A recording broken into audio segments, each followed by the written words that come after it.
Welcome to the channel. In today's video, we're going to check out 5 just crazy Outback survival stories. If you do enjoy, make sure you go down there, hit the like button and subscribe.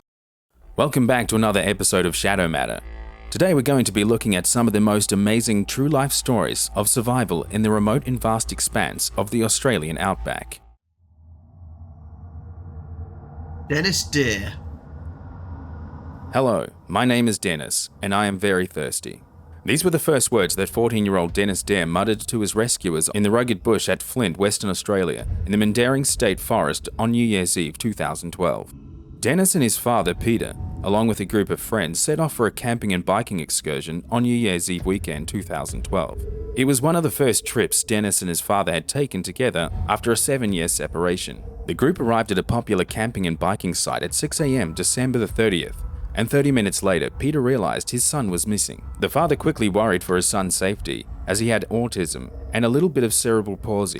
Adding to that, Peter believed his son didn't take any water with him. The search quickly began and other bikers tried to help, but they failed to find him. The official search started after authorities were notified at 7:20 a.m. There were fears for Dennis as the day went on, and the temperature soared to 42 degrees Celsius. More than 70 volunteers, state emergency services, and police scoured the bush to locate Dennis.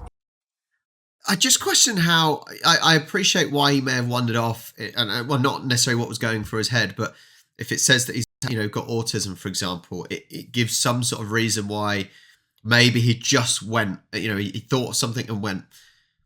But the dad, wasn't that long by the sounds of it, by the time the dad realised he had gone. Now, I know it's a vast area, but it wasn't that long. How quick can you walk in 15 minutes? Even a police helicopter with night vision was called in to help.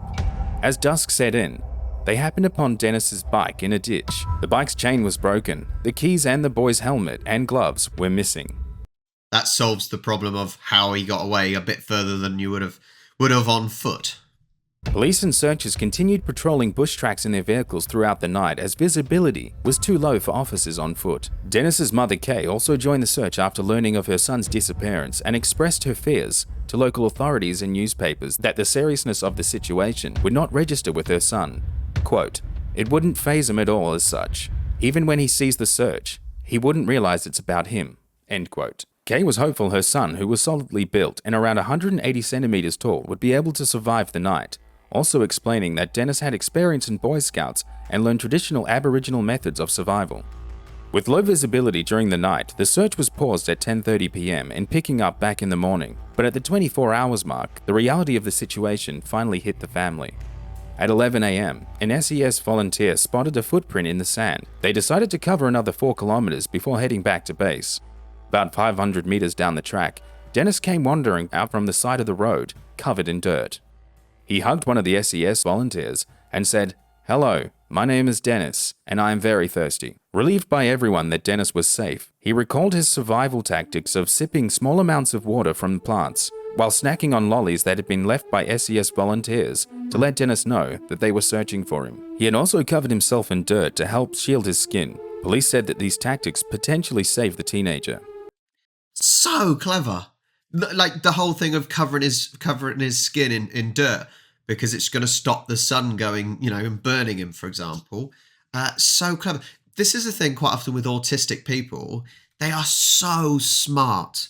They are so smart, some of them, and they retain knowledge so well.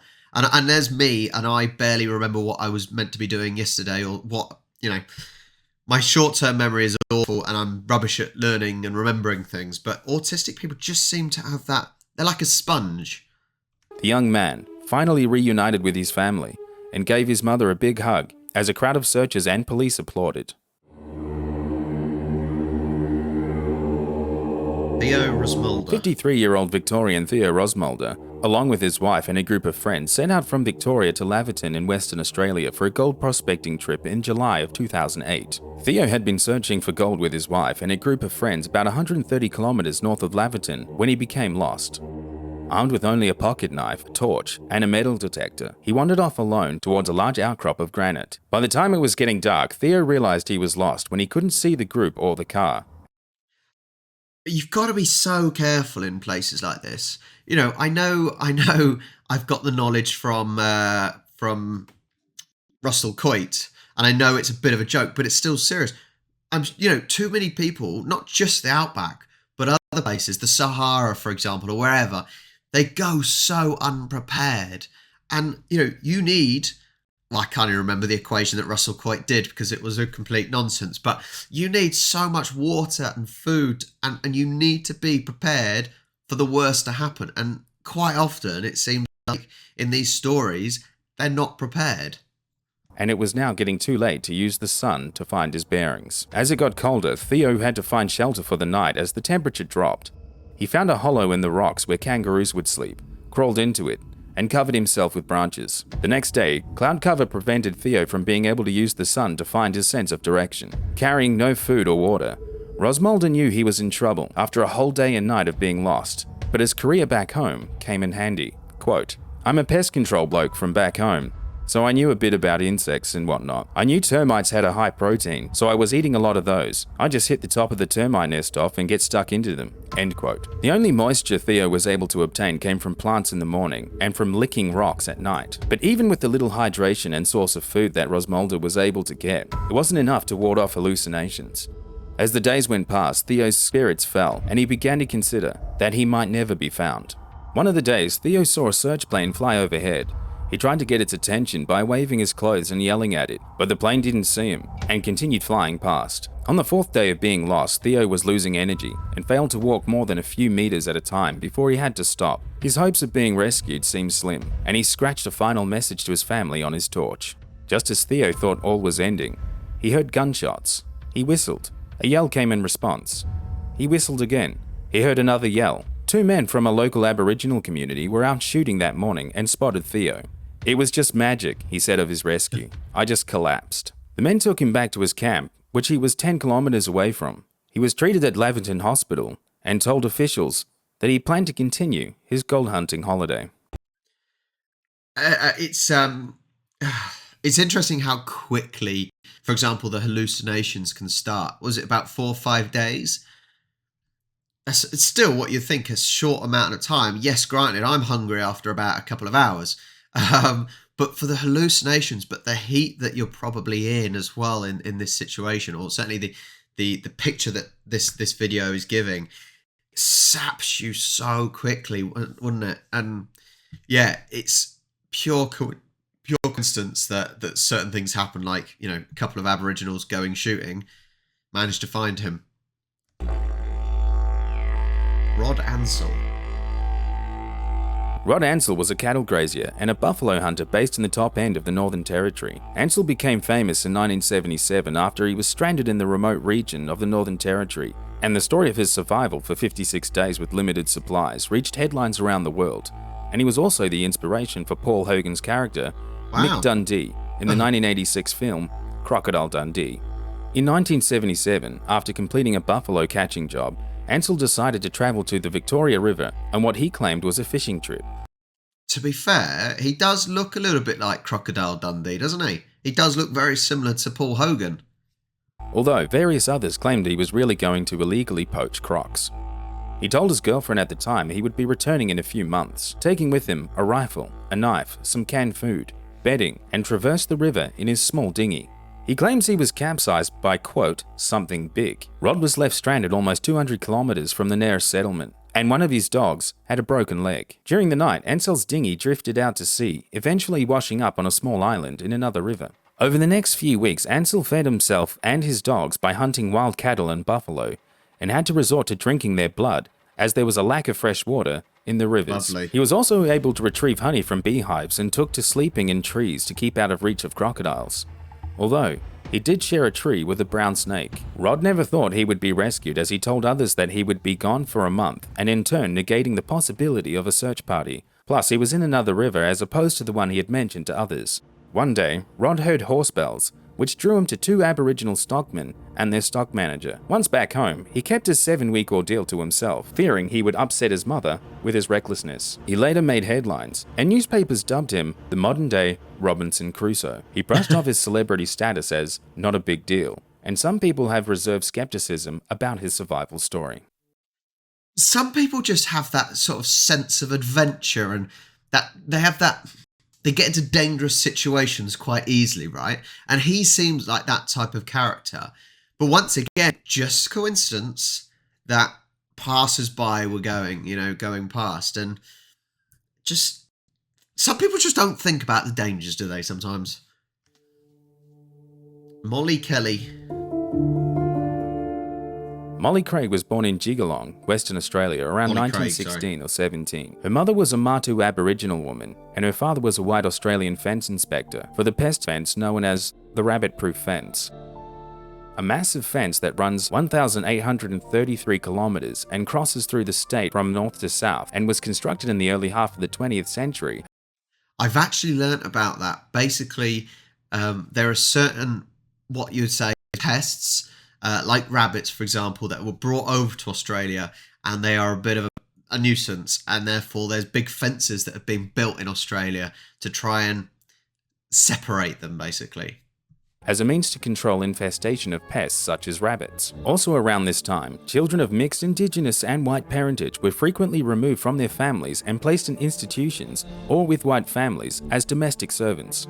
In 1931, Molly, who was around 14, her half-sister Daisy, 8, and her cousin Gracie, 11, were taken from their families and transported over 1,600 kilometers to the Moore River native settlement north of Perth. The girls wasted no time in leaving their current predicaments and escaped the very next day after arriving at the settlement. They walked to find the rabbit-proof fence, knowing if they followed it north, it would lead them back home to Jigalong. The girls crossed a flooded river, sand dunes, red dirt, and faced the extreme wilderness of the outback in bare feet. They also slept in dug-out rabbit burrows, caught and cooked rabbits, and ate sweet potato and wild bananas. Molly even piggybacked the younger girls in turn.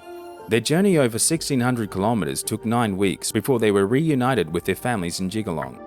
The remarkable feat was immortalized in a book authored by Molly's daughter, and then again as a 2002 film, The Rabbit-Proof Fence. If you would like to learn more about this, I have linked the sources of information in the description below. Wow. That would have been an incredible story. It doesn't talk too much about it, except there is a film and a book about it. But that is a story, isn't it? Taken from their families, but they knew that the fence would take them back home. But that is a long, long distance. They did it in 9 weeks. So surviving for 9 weeks, they had to catch their own food, find their own water. Wow. That is a sensational story, and I may have to watch that film. I think I will have to. Ricky McGee. In January 2006, Ricky McGee accepted a job for a government department in Port Hedland, Western Australia, and was driving along the Bunting Highway, which for much of his journey was a desert track across the outback. According to McGee, he had spotted 3 men sitting on the roadside who had run out of petrol. Ricky offered one of them a lift back to the petrol station. At some point during the trip, McGee states that he became overcome with a feeling of drowsiness and confusion. He believes that his drink may have been drugged by his passenger. He recovered consciousness hours later in a camp that the 3 men had made. He states they had a gun, but they never used it. After an unknown period, the carjackers lifted camp and disappeared. They took his car, his shoes, but left him with $12.30 cash he had in his pocket. When he regained consciousness, Ricky McGee found himself in a hole covered in tarpaulin, which had been weighed down by rocks. McGee then walked for 10 days in the Tanami Desert. The temperatures soared above 40 degrees Celsius, which would cause him to lose consciousness due to heat exhaustion. He states he survived on eating leeches, grasshoppers, and sun-dried frogs. He was also incredibly lucky as the outback was in its wet season, in which he would be able to source water from various dams and waterholes. When water wasn't available, he drank his own urine. He would create shelters out of old branches and eventually settled beside a feed trough, where he stayed there for 10 weeks. McGee was eventually discovered about 50 kilometers from the nearest cattle station by some jackaroos. He was sunburnt, starving, and delirious. The station manager described McGee as just a walking skeleton. He was taken to hospital and interviewed by police, who could not locate McGee's stolen car. Ricky discharged himself after 6 days. It should be noted that McGee's accounts have been highly doubted by various news outlets and other skeptics, most likely due to the contradictions in his changing story over the years, and certain details that don't add up. However, a few survival experts have come to McGee's defense and stated that it is entirely possible for someone to survive in the area he was in. What are your thoughts? Let us know in the comments below. Wow, some incredible stories. Some stories of lack of preparation. The story about the girls, that is inspiring as well, isn't it? That is, what an incredible story. And that last one, that's interesting, isn't it? Why would the journalist doubt what he said? Interesting. What are your favourite stories out of those five? What is the most inspiring? What is the worst story? What is the most courageous possible story? Let me know in the comments down below. And like, subscribe. I'll catch you next time.